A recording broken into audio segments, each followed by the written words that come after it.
Hey YouTube, welcome back to a brand new Animal Crossing New Horizons video. After what is generally a long, content-heavy month in the Animal Crossing franchise, the wedding season is almost over, which means it's time to jump ahead slightly and take a look at some of the new and refreshing things we can expect to see around the New Horizons island next month. Now, we are only a couple of days away from the month of July, and compared to June, which has a lot going on, July is probably one of the slowest months, at least in New Horizons.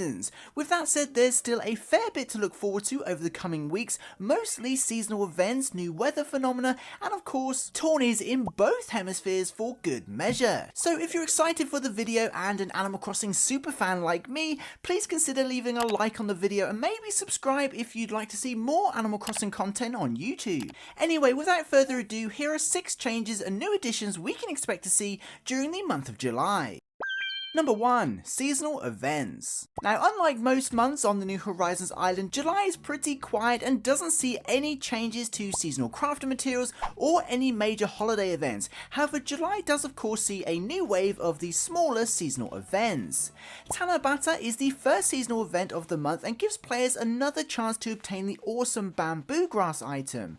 This is available from July 1st through to July 7th. Following on from Tanabata, we can expect Marine Day to return, which introduces the ship wheel door decoration. Marine Day was a brand new event last year, so if you played at launch and then disappeared for a while and have since picked up the game again, this might be new for you. The event runs from July 8th through to July 22nd.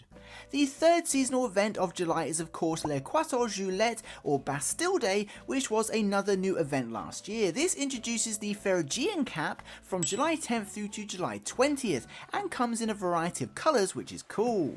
And finally, July sees the Cowboy Festival, which was celebrated for the first time during the launch year, but I believe has had a date change and is now celebrated from July 15th through to August 15th. In honour of the Cowboy Festival, an exclusive variant of the Springy Ride-On called the Rodeo Style Springy Ride-On is available at the Nook Stop. So although these seasonal events remain mostly unchanged from previous years, it's a pretty exciting time for new players or anyone who took a break and have since come back to the game.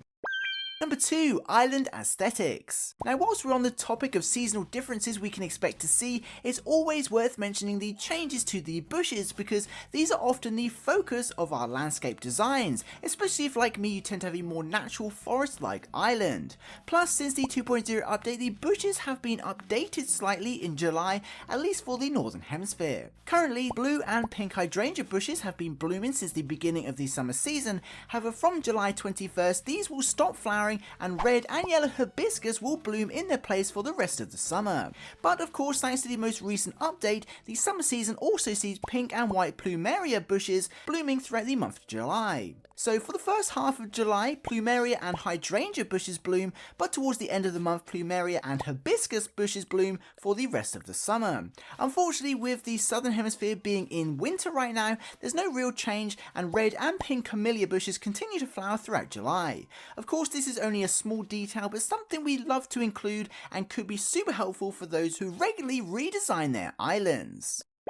Number 3. Bug Off. Now, the cool thing about this time of year is that the Bug Off tourneys take place throughout the summer season. As you'd expect, Flick returns in July and will stop by the plaza to host a contest. He challenges players to catch as many bugs as possible whilst against the clock. And of course, the more bugs you catch, the more limited time Bug Off items you can earn. Some of these items include the termite mound and the butterfly backpack, amongst many others. Now, the Bug Offs take place on the 4th Saturday of the summer months, so July sees the second bug off of the year in the Northern Hemisphere, and even if you've already taken part in previous tourneys, it's a great opportunity to earn one of 3 bug off trophies. Of course, given the bug off is a summer event, the Southern Hemisphere will have to wait until November. Number 4. Fishing Tourney. Moving on alongside the Bug Off, July also sees the return of the Fishing Tourney, this time for both the Northern and Southern Hemispheres. Unlike the Bug Off, the Fishing Tourney takes place at the same time no matter where you are in the world. On July 9th, which is the second Saturday in July, CJ stops by to host the Fishing Tourney and of course challenges you to catch as many fish as you can before the timer runs out.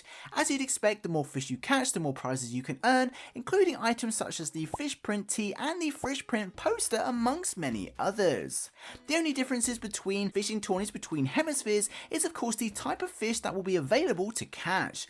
July sees the summer fishing tourney in the northern hemisphere and the winter fishing tourney in the southern hemisphere, so given the nature of the seasons, it's probably slightly easier to participate in the event in the northern hemisphere because there are 58 fish available during July compared to the 31 available in the southern hemisphere, most of which are the rarer winter fish, which are of course harder to find. Either way, it's still worth taking part just to earn one of 3 awesome fishing tourney trophies. Number 5. Weather phenomena. Now we are of course right in the middle of the summer and winter seasons depending on which region you're in, so there's no significant changes to the weather patterns throughout July. Players in the northern hemisphere can still see heavy rain and thunderstorms as well as those rare double rainbows, and players in the southern hemispheres can still see auroras and heavy snowfall. But another small weather detail we always like to highlight is the changes to the clouds. Like June, the start of July doesn't really see any special clouds, but towards the end of the month, cumulonimbus clouds begin spawning on clear and partially cloudy days from July 21st and continue to be seen throughout the rest of summer. These only happen on days before you are due to experience bad weather. Furthermore, for those in the southern hemisphere, billow clouds continue to spawn throughout winter until the end of August. Of course, this doesn't really affect anything, but something we like to acknowledge nevertheless. Number 6. Critters. Now of course the monthly changes wouldn't be complete without highlighting some of the new critters we can expect to see on the New Horizons island throughout the month of July.